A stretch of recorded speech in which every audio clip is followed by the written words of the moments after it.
I became the branch chief for the quality control. The quality control branch later on became a division, and I became a division chief, and they called it the Accidents Investigations Branch in Washington, D.C. I stayed there for about 6 years and then retired. Well, on the day I'm doing PERs, I got behind and I told the secretary not to bother me, I'm doing PERs. And a few minutes later, the phone's ringing and then she wouldn't stop calling. So I asked what was going on. She says, you got to talk to the people in Alaska. So I said, all right. So I forgot who it was that called. But he says, we got a problem here. I don't know what to tell the media. The whole office is full of the media from Alaska. What's the problem? He says, well, it's that u.f.o. I said, what u.f.o? He says, well, last week we had a u.f.o chase a 747 across the skies up here for about 30 minutes or so, and we didn't think too much of it. He says, but apparently the word got out and we have all these news people here and we want to know what to tell them. So being an old government employee, I told him what you always tell them, is tell them it's under investigation, and then get all that data together. I wanted all the discs that they had and all the tapes that they had available, and flown overnight to the tech center at Atlantic City. It used to be the old, but they called the military, and they told the military they wanted all their tapes. We also control, the FAA controls all the airspace above the United States and its territory. It doesn't belong to the military, it doesn't belong to the guys shooting the rockets off. It belongs to the United States government, and it's controlled by the FAA. Nobody moves in this airspace unless we give them approval. So I told them to get the military's tapes and all their data and ship that down. Well, they called back an hour or so later, and they said the military said they were short on the tapes, and they had to put them back in service, and it's only been 12 days. Now, before the sound, the administrator sent, my boss was the associate director, Avi Safir. Sounds like safer, but it's Safir. Sent him and me to Atlantic City to look at this thing to see if he had something to worry about. And it took us 2 days. We went up there, and it's quite impressive. So we went in and told them that we wanted this room set up to be just like it was in Anchorage, and we wanted all that data to come to this scope, and we wanted to see everything the controller seen. We wanted to hear everything he heard, and we wanted it all tied together, the radar, the digital radar, and the sound. It took some time. Found out later that some of the people that were working on that side of the fence that were displaying this had already reviewed the tapes and didn't feel comfortable in showing us what was on there. When the air traffic controller had asked the military man, do you see anything? The military guy says, yes, I have a target at such and such, 1 o'clock and 8 miles from the Japanese pilot, 747. The way it started is there was a 747, a Japanese airline, 747, was coming from the northwest, going across the Alaskan territory.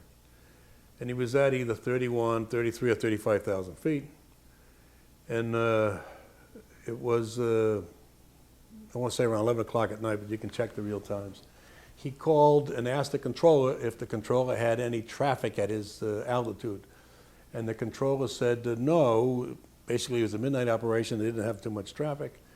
And he said, well, something like I have a target at my 11 o'clock or 1 o'clock position, about 8 miles. Now, in the 747, they have radar in the nose that picks up the weather outside there. So his radar is picking up a target. He sees this target with his eye, and the target, the way he described it, was a huge ball with lights running around it, and I think he said it was like 4 times as big as a 747. Like, the military man said something like, yeah, I see him 35 miles north of Anchorage, and who's that at 11 or 1 o'clock in his position? And the FAA controller said, I don't have anybody. Do you have anybody? He said, it's not mine. Now, if you understand the way they called, the military man, the other side, and asked them if they had anybody out there, and they said, no, all their traffic was on the west side. And he came back and said, we have no traffic here. And a couple times during the operation, The Japanese pilot would say he's now at 11 o'clock, he's now at 1 o'clock, he's now at 3 o'clock, he was bouncing around, this guy here, and when he would say that, the military guy would cut in and say he's now at 2 o'clock or 3 o'clock, and he would confirm the position. Now you have to, the military controller has what they call height finding radar, and they have long range radar and short range radar. So if they don't catch it on one of their systems, they catch it on the other. And if you listen to the military man, at one time he said, I have it on the height radar, or my range radar, whatever he called it, which indicated that he had a target on his system. Oz wouldn't record it. Well, they ran through for the best part of 31 minutes. The u.f.o would be in one position or the other, following our Japanese 747. After a while, they changed his altitude. It still stayed with him. They gave him a 360. When you're a 747, you make a 360, it takes you a few minutes to turn around, you cover a lot of space. It still stayed with him. It was either in the front, on the side, or behind him. They would see it at 1 o'clock. They would see the target be at 1 o'clock and 7 or 8 miles, and then next it would be on the next sweep, which would be like 10 seconds later, it would be behind him 7 or 8 miles, and it always stayed 7 or 8 miles away from the target when it was all done. And we went back to Washington the next day. The administrator had called down and wanted to know if he had a problem or not. And my boss had told him, well, we took a video of it, and it looks like there might have been something there. Well, his thing was, can you come up and give us a quick 5-minute rundown? What happened? So we go up to the 10th floor, and in the conversation of a 4 or 5 minute debriefing, the administrator, which was Ingen at the time, Admiral Ingen, he said, well, have you got that video with you? Can you show me the video? And I said, yeah, and you just plug it in and play it.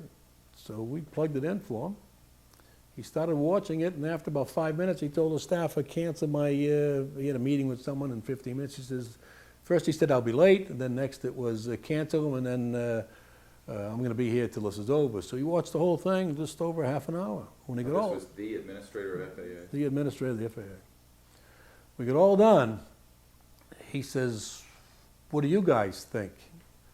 Well, I guess that's why he was the service director and I wasn't. He gave a good political answer that said he wasn't sure what it was. Didn't know if it was anything. So his take was, don't talk to anybody. And don't talk to anybody until I give you the okay. The next day, I got a call from someone with the scientific study group or the CIA, I'm not sure who it was the first time. And they wanted to know, they had some questions about the incident. And I had said, I don't know what you're talking about, you probably want to call the Admiral. Well, a few minutes later, the Admiral calls down and says, I set up a briefing tomorrow morning at 9 or 10 o'clock, what it was. In the round room, bring all the stuff you have, bring everybody up there, and give them whatever they want. And we want to get out of it, just let them do whatever they want to do with it. So I brought all the people from the tech center. We went upstairs, we had all kinds of boxes of data that we had them print out, filled up the room. They brought in 3 people from the FBI, 3 people from the CIA, and 3 people from Reagan's scientific study team, and I don't know who the rest of the people were. But they were all excited. We gave them the video, let them watch the video. Then I had they had all kinds of questions about the frequencies, the rate of the antenna turning, on and on and on. How many radars, how many antennas, how's the data get processed? They were all excited the only way a man would be if that was his job. When they got done, they actually swore all these other guys into that this never took place. We never had this meeting, and this was never recorded. Now, what I tried to tell you before... Who said that? Who was saying this? This was one of the guys from the CIA, okay? That they were never there, this never happened. When I asked them at the time, I said, well, I don't know why you're saying this. I mean, there was something there, and if it's not the stealth bomber, then, you know, it's a u.f.o. And if it's a u.f.o, why wouldn't you want the people to know? Oh, they get all excited over that. You don't even want to say those words. He said this is the first time they ever had 30 minutes of radar data on a UFO, and they're all itching to get their hands into the data and to find out what it is and what really goes. And if they come out and told the American public that they ran into a UFO out there, it would cause panic across the country, so therefore you can't talk about it. And they're taking all this data. So I said, okay, take all that data. That's what you want. Who took the data? Well, that group. I don't know who it went to, but that group took it. But they took only what we had there. They didn't ask me if there was anything else that I had. They said they're taking all this data. And I said, fine. Now, I had the original video that I took, and I had the pilot's report that came through, the first report, and I had the FAA's first report that was all downstairs on my table.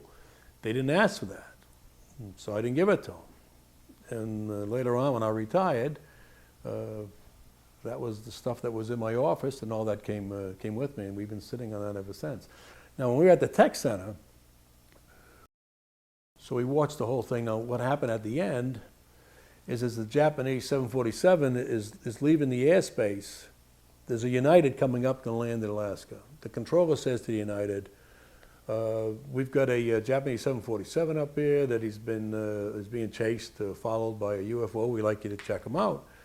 Can we leave you at the altitude? And the United says, fine, or sure. And so they give them a left turn, 20 degrees or so, keep them at his altitude, and they kind of run them in toward the Japanese 747. Once the two airplanes pass, that target follows the United down through the airspace until he gets on final and then disappears. Well, when they read the reports that come through, the FAA has to protect themselves, so you can't say you saw a target, even though this is what he said. So they made him change his report to position symbols, which makes it sound like it wasn't really a target. Well, if it's not a target, then a lot of the other position symbols that we're separating from aren't targets either. And when I read that, I thought, there's something fishy here, that somebody's worried about something rather than they're trying to cover up. When the CIA told us that this never happened and we never had this meeting,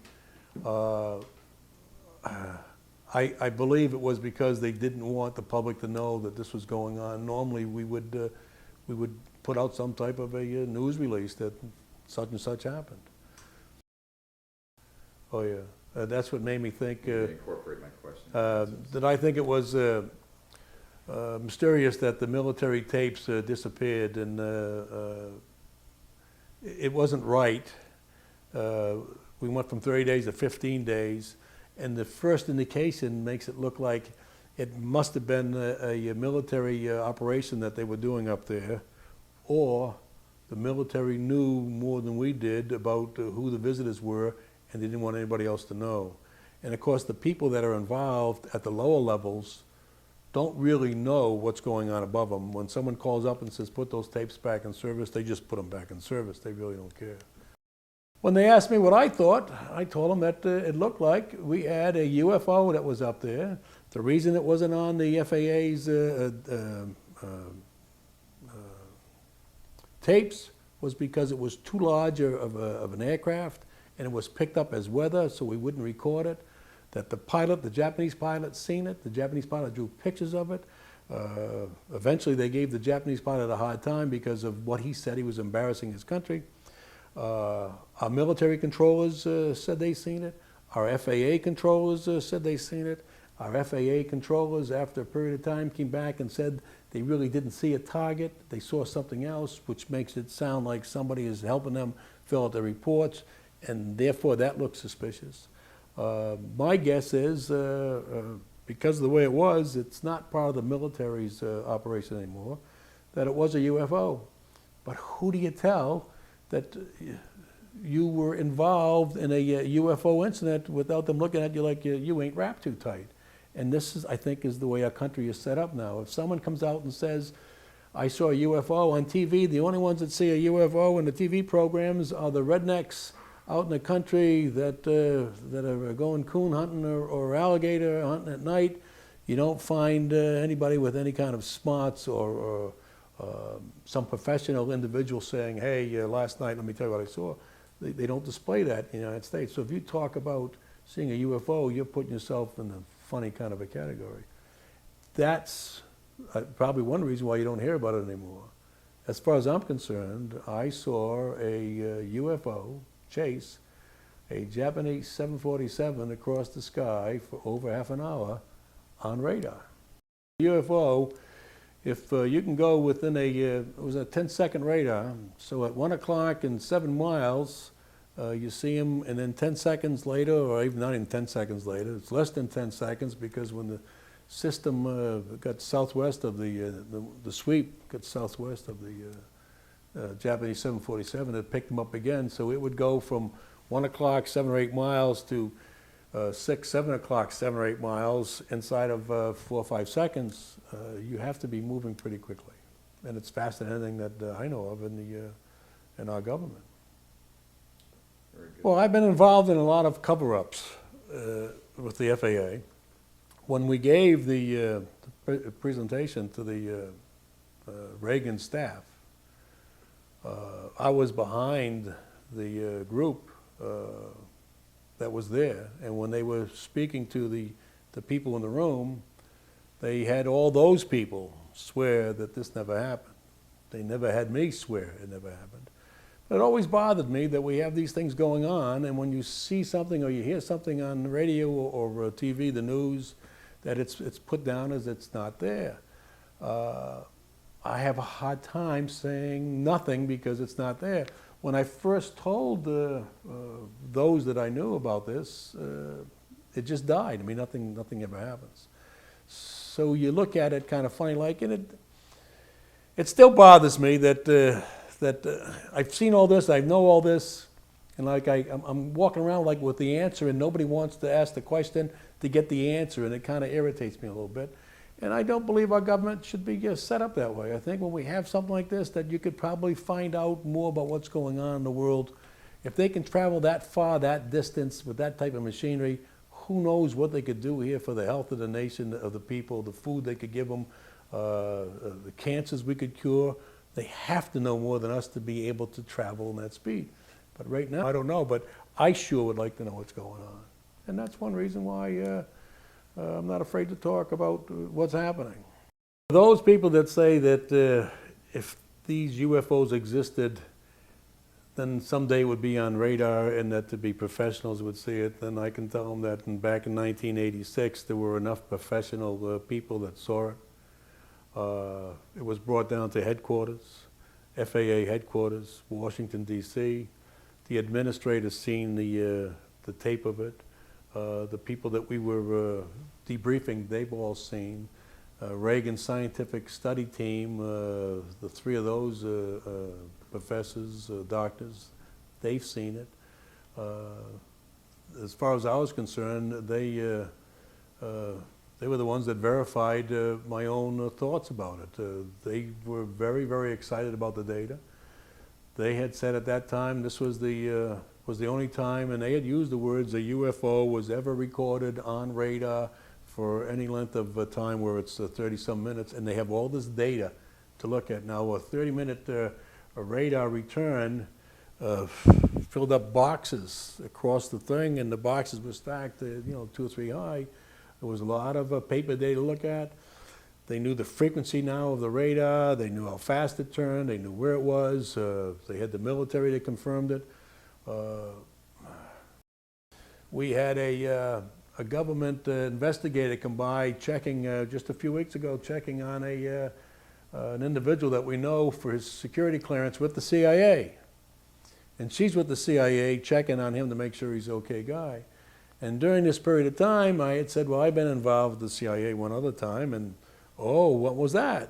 So when I started giving her this UFO thing, you could see her look, like she's in the room with 2 kooks, and like, can I get out of here safe? It's the only thing you could see on her face. And it was panic. And I'm thinking, well, that's the way the world's, but I think that's the way the government wants the outside people to view those that have seen something like this, like they are kooks, they're not wrapped too tight, and you got to watch out for them. That's the image that they put out. I guess I really don't care about the image, but I do feel like they had something and that we've seen it. I don't recall, but I'm sure he must have been. There was too many people there. Even the Admiral had to talk about it wherever he went because he canceled too many meetings to watch this thing here. And it was late at night when we got back. We got back at either 4:30, 4:45. And you know, he canceled his meetings, and to me that meant that he thought it was something to say. Okay, and when I gave him my card, the CIA guy said, you know, we're with the company. They don't say CIA, and the company, we don't have cards. We don't have company cards. They may have a card, but it's nothing to do with the company. And he said that there's nothing we can give out. I'm sure on the Admiral's calendar they have who reserved that, or they should have, who reserved the room and who was there for the day of the briefing. I said, but what I can tell you is what I seen with my own eyes. And I said, I've got a videotape. I've got I got the voice tape.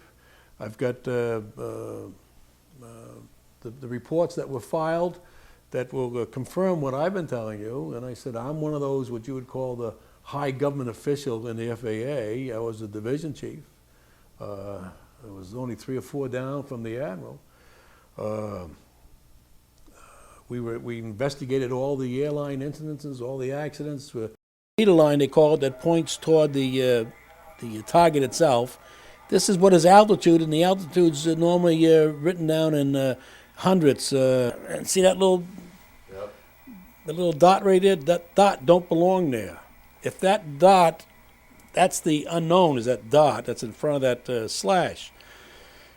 He doesn't belong there. And if they were, when the software people were talking across the territory where he thought there was a target, okay?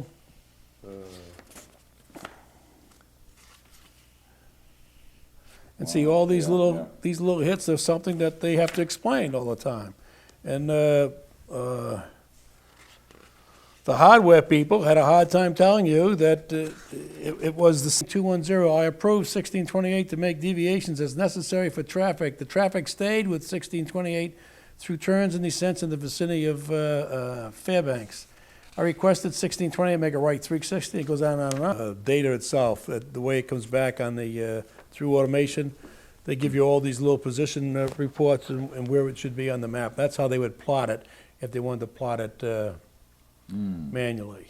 Okay. Now, someplace in there, I think we have a. Do you remember?